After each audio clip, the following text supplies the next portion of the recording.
बात मुखर्जी नगर को बचाने की, बात मुखर्जी नगर के भविष्य की।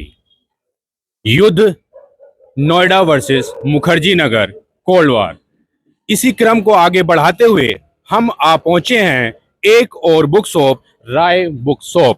यहाँ पे हम बात करेंगे उनसे कि अभी आगे की स्थिति मुखर्जी नगर की क्या है और अभी तक उन्होंने किस तरह का फर्क यहाँ पर देखा है। हेलो सर, आपका नाम? संदीप राय। संदीप राय जी, हमारी जो ये हम इस क्रम में आपसे बात करेंगे, जो मुखर्जी नगर की बात चल रही है पिछले कई महीनों से लगातार कसमाकस है। हर किसी के मन में ये सवाल है कि आखिर मुखर्जी नगर का भविष्य क्या होगा।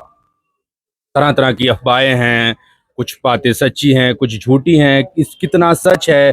कहा जा रहा है कि अब जो है कोचिंग हब जो है वो नोएडा बन चुका है। ये भी नहीं कि बनने की कगार पे है, कहा जा रहा है कि बन चुका है। तो आप इसको कैसे देखते हैं? सबसे पहले तो आपको थैंक यू, आप जी जी, मेरे पास आए। धन्यवाद। और सबको मेरा नमस्कार। सर देखिए, हब नोएडा पहले भी था। जी ये तो दृष्टि कोचिंग चली गई तो सबने कह दिया कि अब हब बन गया। हब तो नोएडा पहले भी था। ऐसा थोड़ी है नोएडा में स्टूडेंट नहीं रहता या कोई पढ़ता ही नहीं है वहाँ पे, है ना। जी हब तो वो पहले भी था। तो अब क्या है, कोचिंग बहुत बड़ी है। दृष्टि यूपीएससी की तैयारी करवाती है, पहले यहाँ पे थी, अभी भी उनका ऑफिस यहाँ पर है। अगर इतना ही होता तो फिर ऑफिस भी नहीं होता यहाँ पे, है ना। और ये बहुत पुराना हब है। इतना आसान नहीं है कि रातों रात कोई कहीं जाएगा और वहां पर जाकर के पूरा का पूरा माहौल ही चेंज हो जाए। जी, बिल्कुल। मेरा कहने का मतलब यही है कि क्या रातों रात कोई जगह हब बन जाती है क्या? नहीं, ऐसा तो आप कहीं भी पढ़ सकते हैं, किताबों में, अखबार में, और आप खुद इतनी समझ रखते हैं या हर कोई की रातों रात तो कुछ हो ही नहीं सकता। जो आप 30 40 साल पुरानी मार्केट है वो एक ही दम उठ के किसी दूसरी जगह शिफ्ट हो जाए, इतना आसान भी नहीं है। एक ये हो सकता है कि एक थर्ड प्लेस बन जाए, जैसे एक राजेंद्र नगर मुखर्जी नगर है, तो एक थर्ड प्लेस बन जाए, ये हो सकता है। जी, इससे बिल्कुल। हम देखें कि लगभग जो राजेंद्र नगर यानी करोल बाग है, वहां पे भी लगभग लगभग उतनी ही कोचिंग है जितनी मुखर्जी नगर में होंगी। अगर हम बात करें इंग्लिश कोचिंग की तो यहाँ से कई गुना ज्यादा कोचिंग है वहां पे। लेकिन उसके बावजूद भी कभी करोल बाग या राजेंद्र नगर को कोचिंग हब या आईएएस का हब नहीं कहा जाता। जो हब है वो मुखर्जी नगर ही, क्योंकि जो शुरुआत हुई है वो यहीं से हुई है, जो रूट्स हैं वो यही हैं।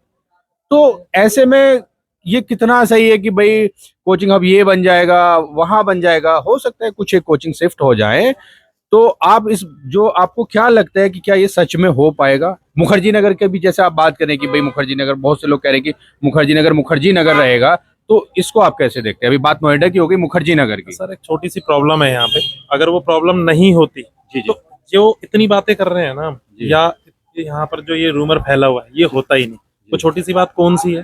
तो छोटी सी बात है, पिछले दिनों कुछ हादसा हो गया था, मालूम होगा, जी मुखर्जी जी, नगर वो में जो आग करोल लग बाग गई में थी। एक आग लगने का हुआ था। एक आग लगने का मुखर्जी नगर में हुआ था, उसके बाद भी सारी चीजें नॉर्मल हो गई थी। आग लग गई, जो होना होता है वो तो हो ही जाता है। जी राजेंद्र नगर में एक हादसा हो गया था, वो भी आपको पता होगा। जी उसके जी बाद कुछ कोचिंग, कुछ नहीं, सारी ही कोचिंग सील हो गई। सील हो जाएंगी कोचिंग्स तो फिर स्टूडेंट को तो बहुत परेशानी होगी ना क्लास करने में। अभी वो ऑनलाइन कर रहे हैं बैठ के। मुखर्जी नगर ही रहेगा, चाहे कुछ भी हो जाए, लेकिन क्योंकि ये बात हम लगातार सुन रहे हैं कि जो मुखर्जी नगर है उसकी संस्कृति नहीं बदलेगी, मुखर्जी नगर रहेगा। लेकिन देखा ही जा रहा है कि 5 महीने हो चुके हैं करीब, तो उसके बावजूद भी कोचिंग की तरफ से या फिर प्रशासन की तरफ से कुछ ऐसे प्रयास नजर नहीं आ रहे। अगर सीलिंग है तो सीलिंग है, कहीं ऐसा तो नहीं है कि सब लोग एकदम अपना कंफर्ट जोन में आ चुके हैं, कि सब इस चीज के साथ अपना जो है फैमिलियर हो गए कि कोई दिक्कत नहीं, ठीक है ऑनलाइन तो चीजें चल ही रही है ना। उसमें क्या है कि उनका स्टाफ और जो तमाम इलेक्ट्रिसिटी की बात करें और जो रेंट की बात करें वो भी बच ही रहा है, तो सोचे कि ठीक है चलने देते हैं। देखिए तत्परता क्यों नहीं दिखाई जा रही है? देखिए मैं बताता हूँ। आज डिसीजन आ जाए कोर्ट का, क्योंकि ये मामला कोर्ट में जा चुका है। आज डिसीजन आ जाए, कल सुबह आपको पैर रखने की जगह नहीं मिलेगी मुखर्जी नगर में। ठीक है। जो आपने कंफर्ट जोन की बात कही, कंफर्ट जोन में कुछ नहीं है। कोई पढ़ाई ऑनलाइन में उतनी अच्छी नहीं हो पाती है जो ऑफलाइन में होती है। ऑफलाइन तो बच्चे को पढ़ना ही पड़ेगा, ऑफलाइन तैयारी करनी ही पड़ेगी, उसी से सिलेक्शन होता है। ठीक है। और ये बहुत बड़ा हब है, आगे भी आने वाले टाइम में रहेगा। इसे कोई बदल नहीं सकता, कोई चेंज नहीं कर सकता। जो यहाँ पर फैसिलिटीज हैं वो नोएडा में कभी नहीं हो सकती, क्योंकि हर चीज महंगी है, हर चीज दुगने रेट पे है, तिगुने रेट पे है। जो मुखर्जी नगर में फैसिलिटीज है, सारी चीजें, जो स्टूडेंट्स यहाँ पर, अगर रेस्टोरेंट में गए वहाँ स्टूडेंट मिल गया, ठीक है, किताब की दुकान पे गए वहाँ स्टूडेंट मिल गया, यहाँ पे पीजी वगैरह जहाँ पे गए, लाइब्रेरी में गए वहाँ पे स्टूडेंट मिल गया। वहाँ ऐसा नहीं हो सकता है। वहाँ तो रियल इस्टेट है, बहुत बड़ी बड़ी चीजें हैं वहाँ पे, बहुत सारी चीजें। स्टूडेंट का हब वहाँ है नहीं, बेसिकली देखा जाए तो। जी, जो इसका एक्सपेंशन है, जो ये फैला है चारों तरफ को, मुखर्जी नगर से चाहे बात करें, इधर गोपालपुर, नेहरू विहार, फिर हम उधर वजीराबाद, संगम विहार, संत नगर, बुराड़ी, हकीकत नगर, और इधर फिर ढाका विलेज, रेडियो कॉलोनी, मतलब इवन वहां तक हम अगर कैंप तक बात करें तो चारों तरफ स्टूडेंट ही नजर आता है। चारों तरफ स्टूडेंट है। और सबसे बड़ी बात यह है कि मान लीजिए यह जितने भी फैलावट हुई है यहाँ पे, जी, जी। आपने इतनी सारी प्लेसेस का नाम बताया, नियर बाई है मुखर्जी नगर के, जी, इन टोटल जगह पे मतलब स्टूडेंट ही हैं, ठीक है। जी, जी। और सबसे बड़ा है कि अब टर्म एंड कंडीशन के हिसाब से बिल्डिंग्स क्रिएट हो रही है यहाँ पे। पहले तो बहुत पुरानी 50-50 साल पुरानी बिल्डिंग है, जी। इसके अंदर 2 एग्जिट नहीं थे, जी। ठीक है। इसके अंदर फायर का एनओसी नहीं था, अब फायर की एनओसी, 2 एग्जिट, जितनी भी गवर्नमेंट की टर्म एंड कंडीशन है उसके अकॉर्डिंग बिल्डिंग्स तैयार होनी स्टार्ट हो गई है। पीडब्ल्यू का बहुत बड़ा हब खुल रहा है यहाँ पे, संस्कृति को ओपन हो गया है, ओपन हो गया है, उसकी उसकी क्लासेस चल गई है यहाँ पे। तो ठीक है, दृष्टि थी यहाँ पे, उसके बाद भी तो मौका मिलेगा ना कोचिंग्स को, तो कोचिंग्स तो रहेंगी, कोई ऐसा तो नहीं है कि ऐसे मतलब सब लोग सोए हुए थे, चाहे वो प्रशासन हो या फिर कोचिंग वाले लोग हो, मतलब ऐसे सोए हुए थे, बस चीजें चल रही थी, किसी को भी इस तरफ ध्यान नहीं था कि भाई हम चीजों को बेहतर करें। अंधाधुंध काम चल रहा है, अंधाधुंध फैलाव कर रहे हैं, दिन रात कोचिंग को बढ़ा रहे हैं, लेकिन कभी किसी ने सुरक्षा मानकों की तरफ ध्यान नहीं दिया, और फिर प्रशासन भी सोया हुआ था। लेकिन इस सब की जो अब बीच में जो सबसे ज्यादा नुकसान हो रहा है वो छात्रों का हो रहा है, और आप जैसे कारोबारी लोगों का भी इसमें बहुत बड़ा नुकसान हो रहा है। सर देखिए, छात्रों का सबसे बड़ा नुकसान है, आपने सही बोला, क्योंकि सर्टिफिकेट में ना डेट ऑफ बर्थ होती है, जी। ठीक है। अगर 1 साल बर्बाद हो गया ना तो हर एग्जाम के लिए वो 1 साल कम हो गया, ये बिल्कुल सही कहा आपने। और सुरक्षा मानकों की बात है, उससे पहले कोई दिक्कत ही नहीं हुई थी, उससे पहले कोई प्रॉब्लम नहीं हुई थी। पता तो इंसान को तब होता है ना जब कोई दिक्कत होती है, फिर उसके अकॉर्डिंग इंसान जो है उसको सही करने की कोशिश करता है। तो अब जब प्रॉब्लम्स आ गई तो उसको जो है सारे मिल करके सही करने की कोशिश कर रहे हैं, और जहां तक पॉसिबल होगा ये कुछ दिनों में, कुछ महीनों में ये हब चालू भी हो जाएगा पूरी तरह से। और जो भी टर्म एंड कंडीशन के हिसाब से, क्योंकि देखिए जो गवर्नमेंट के रूल्स हैं उसको, नॉर्म्स को फॉलो तो करना नहीं, ही देखिए पड़ेगा। रूल्स के मामले में जब बात आती है तो सुरक्षा मानकों में तो अनदेखी कतई बर्दाश्त नहीं होनी चाहिए। बिल्कुल। नोएडा में भी आग लग गई थी पीजी के अंदर, तो ऐसा नहीं है नोएडा हब है तो नोएडा में कुछ नहीं हो सकता, हादसा तो वहां पर भी हो सकता है। फिर नोएडा छोड़ करके दृष्टि जो है और आगे चली जाएगी, उससे और आगे चली जाएगी, तो ऐसे तो जगह बदलने से काम नहीं होगा हाँ, ना। ये समाधान नहीं है ना, जगह बदल देना मात्र समाधान नहीं हो सकता, क्योंकि कितनी जगहें बदलेंगे आप। और अगर हम नोएडा को देखें तो वो ऑलरेडी रेजिडेंशियल एरिया है जहाँ पे कोचिंग है, क्योंकि हम जो कोचिंग्स, एक दो कोचिंग जो भी गई हैं, वो ऐसा नहीं कि किसी खाली प्लेस पे गई हैं, कि खाली जगह में एक जगह जगह अलॉट कर दी गई हो गवर्नमेंट की तरफ से, या कुछ एक कोचिंग ग्रुप्स में मिलके कि भाई यहाँ हम कोचिंग हब बनाएंगे। वो भी रेजिडेंशियल एरिया है, और वहाँ उस रेजिडेंशियल एरिया में आप कॉमर्शियल बिल्डिंग है, लेकिन उसमें बात कॉमर्शियल या रेजिडेंशियल से अलग हटके ये है कि जो लोग वहाँ पे रहेंगे, स्टूडेंट हैं, उसमें पहले से स्टूडेंट्स भी रह रहे हैं वहाँ पे, और बहुत सारे वहाँ पे जॉब्स करने वाले लोग भी हैं, बहुत सारी वहाँ पे फैमिली भी हैं। अब इसी बीच में जो है कंपटीशन एग्जाम की तैयारी करने वाले स्टूडेंट पहुंच जाएंगे, तो मुझे लगता है कि वहाँ कुछ टकराव पैदा होंगे।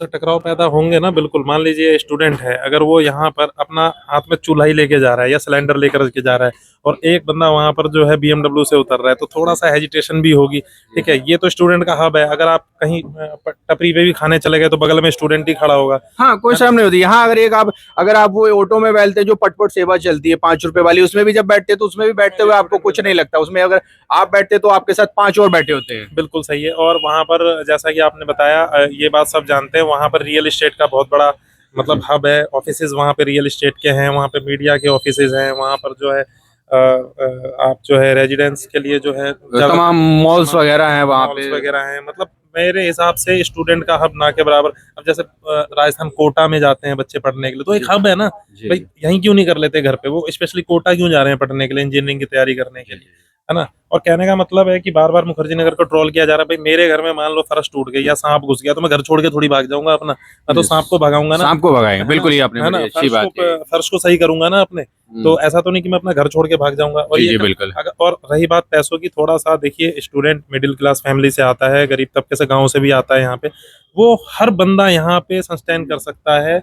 चाहे वो बिल्कुल ही गरीब हो, वो भी यहाँ पर उसके लिए भी रहने के लिए जगह है, खाने पीने की व्यवस्था हो जाती है। लेकिन नोएडा में मुझे लगता है वो वहाँ पर नहीं कर पाएगा, क्योंकि अगर इतने ही पैसे होते तो हम फिर नोएडा क्यों जाते, हम लंदन चले जाते पढ़ने के लिए, जी, जी, बिल्कुल। है ना। तो ये वाली बात हाँ, कहीं कि ना एक कहीं, ऐसे एरिया में चीजें हो जो सबके लिए सुविधा हो, अफोर्डेबल हो, कि चीजें हर कोई अफोर्ड कर सके, क्योंकि जो है इसमें देश भर के दूर दराज गांव ग्रामीण अंचलों से लोग आते हैं, तो बहुत कुछ मैनेज करना पड़ता है, वो रूम रेंट से लेके खाना और भी बहुत सारे जरूरी सामान लेके, कॉपी किताब से लेके बहुत कुछ करना पड़ता है। अब वहाँ के जो स्टूडेंट हैं वो यहाँ आ रहे हैं, वो हमें कंप्लेंट कर रहे हैं, सर हमें बहुत दिक्कत हो रही है ना, हमें यहीं पे तैयारी करनी चाहिए थी, हमने एज ए वहाँ पे एडमिशन ले लिया था, तो हमें आना जाना करना पड़ रहा है, स्टे करना पड़ रहा है, हम जाना आना कर रहे हैं, लेकिन हम प्रॉपर वहाँ पे रहने नहीं गए। कुछ लोगों की मजबूरी है, जिनकी क्लासेस या लाइब्रेरीज, जैसे कि मैं बताना चाहूँगा आपको, यहाँ सबसे बड़ा कारण ये है मुखर्जी नगर के हब होने का। अभी आपने मेरे से पूछा था, ये इतनी पुरानी मार्केट है, यहाँ पे दिल्ली यूनिवर्सिटी है, यहाँ पर जो टोटल 20 के आसपास कॉलेज हैं वो दिल्ली यूनिवर्सिटी के स्टूडेंट हैं। अगर मैंने मान लीजिए दिल्ली यूनिवर्सिटी में एडमिशन ले लिया, तो मुझे हॉस्टल, लाइब्रेरी, वाईफाई, सारी फैसिलिटीज अपने कॉलेज में मिलेगी। अगर मुझे पढ़ना है तो मैं नोएडा से कैसे मैनेज करूंगा, आप बताइए। वहाँ मुखर्जी नगर में तो चल जाता है, 1 किलोमीटर का फासला है, और एक तरह से दिल्ली के बीच में आ जाता है। और हम कनेक्टिविटी की बात करें, चाहे वो मेट्रो की बात हो या फिर रोड की बात हो, फिर उधर दूसरी साइड रिंग रोड की बात हो, और यहाँ से सभी चीजें बहुत एक करीब हैं। और दिल्ली यूनिवर्सिटी के अपने आप में बहुत सारे कॉलेज जो पूरे हैं, वो सारे यहाँ पे इतना करीब में हैं।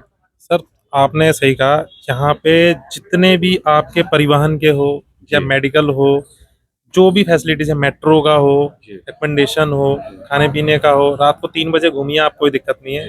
नोएडा में अभी भी ठीक है, वो बहुत अच्छी जगह है, लेकिन अभी भी स्टूडेंट तो एटलीस्ट 3 बजे रात को नहीं घूम सकता है। बच्चे रात को ही पढ़ते हैं, यूपीएससी करने वाले स्टूडेंट जो होते हैं वो रात को ज़्यादातर तैयारी करते हैं, तो थोड़ा चाय पानी नाश्ते के लिए भी बाहर निकल जाते हैं, लेकिन शायद मुझे नहीं लगता कि नोएडा में ये चीज़ें पॉसिबल है। अभी मुखर्जी नगर के जो, जैसे आपने देखा कि अभी आपके काम पे भी काफी फर्क है, जैसे अब पीछे भी हमने कई लोगों से बात की, तो ऐसे में सरवाइव कर पाना भी काफी मुश्किल होगा क्योंकि रेंट भी बहुत महंगे हैं।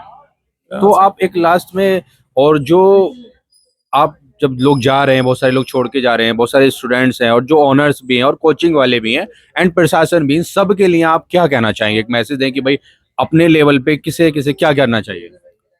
देखिए, परेशानियां तो आती ही हैं, ठीक है। स्टार्टिंग फेज में ज़्यादा परेशानियां आई थी, अभी थोड़ा सा मैनेज हुआ है, ऐसा नहीं है। हम लोग भी कोशिश कर रहे हैं, सरवाइव कर रहे हैं, और स्टूडेंट सब मूव होने लगे हैं इधर। जी जी। ठीक है, मैं सबको यही मतलब अपनी तरफ से मैसेज देना चाहूँगा। मैंने एक छोटा सा एग्जांपल दिया था अपने घर का, कि मेरे घर में अगर कोई दिक्कत होती है तो मैं घर छोड़ के नहीं भागूंगा।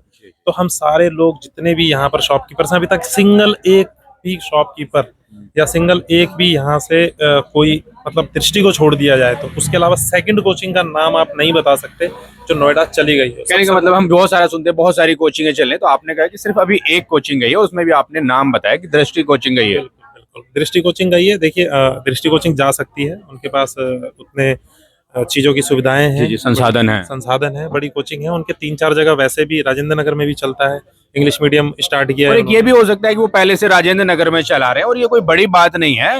वो देश भर के अलग अलग बड़े बड़े शहरों में भी उनके सेंटर हैं, जयपुर, लखनऊ या फिर इलाहाबाद या और भी कई शहरों में है। तो ऐसे ही एक नोएडा शहर में भी हो सकता है। हाँ बिल्कुल सर, मैंने ये बात पहले बताई थी आपको कि एक तीसरा पैलेस वो बन सकता है कोचिंग हब्स का, लेकिन जो यहाँ टर्म एंड कंडीशंस है ना, वो चीज़ें वहाँ पर इतनी अच्छी फैसिलिटीज स्टूडेंट को मिल जाए। देखिए, गांव का बच्चा नहीं कर सकता वहाँ पर तैयारी जा करके, बहुत मुश्किल है, बहुत सारी परेशानियां हैं। वो सारी परेशानी पे हमने अभी डिस्कस किया था, वो चीज़ें यहाँ पर ही पॉसिबल है। और मैं प्रशासन से और सबसे ये कहना चाहूँगा कि सारे निश्चिंत होकर के अपनी जगह को मजबूत करें, ठीक है। और एक तरह से स्टेट भी चेंज हो जाता है, दिल्ली है तो क्या दिल्ली सरकार के पास इतनी पावर या इतनी ताकत नहीं है कि वो स्टूडेंट को यहाँ पर रख करके जो है पहले जिस तरीके से वो तैयारी कर रहे थे, जो फैसिलिटीज उनको मिल रही थी वो कर सके। मतलब उसके लिए हमें क्या यूपी में जाना पड़ेगा या और किसी शहर में जाना पड़ेगा, जो चीजें यहाँ हो रही थी उसको डेवलप किया जाएगा। ऐसा नहीं है दिल्ली, इसका मतलब तो कहने का है दिल्ली डेवलप ही नहीं है ना। तो चीजें डेवलप होती हैं, ऐसा नहीं होता कि नीचे की तरफ जाती हैं, चीजें आगे की तरफ बढ़ रही है। बिल्कुल, कहने का आपका मतलब ये है कि अगर हम एक साथ बात करें कि भाई जो है समस्या है उसका समाधान निकालना चाहिए, और कोई भी चीज ऐसी नहीं है कि उसका समाधान संभव नहीं है। थोड़ा वक्त लग सकता है, थोड़ी दिक्कतें आ सकती है, लेकिन समाधान संभव है।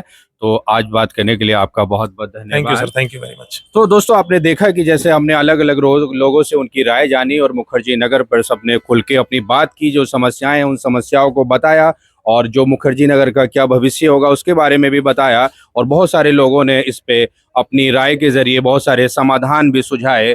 तो अभी के लिए हम यहाँ विराम लेते हैं। धन्यवाद।